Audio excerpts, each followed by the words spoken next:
আমাদের যে আজকের পুজোটা এটা হচ্ছে আপনার স্নান যাত্রার হচ্ছে অভিষেকের পুজো। এটা আমাদের বহু পুরনো মন্দির, বহু পুরনো ঠাকুর, নরোত্তম দাস ঠাকুরের নিজের হাতে বানানো, 520 বছরের। তো এটা প্রত্যেক 10 বছর বা যে সময় হয় 8 বছর যে সময় আমার তিথি পড়ে, আমাদের এটাকে নতুন করে অঙ্গরাগ করা হয় ঠাকুরের।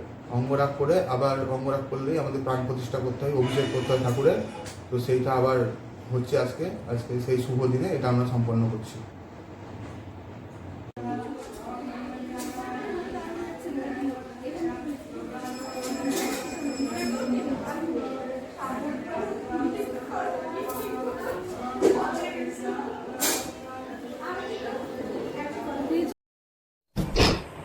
আমাদের মন্দিরেই মানে প্রথম অবস্থায় লেখা হয়েছিল, মানে ভাগবতের টিকা লেখা হয়েছিল।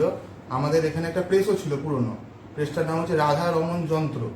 ভাগবত হারিয়ে গেছিল, ভাগবত বহু পুরনো পুঁথি এগুলো হারিয়ে গেছিলো।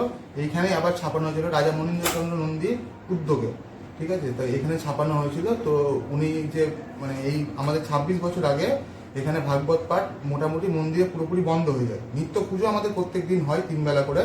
তো ভাগবত পাঠটা আবার শুরু হয়েছে এই বছর, গোটা জ্যৈষ্ঠ মাসটা হবে।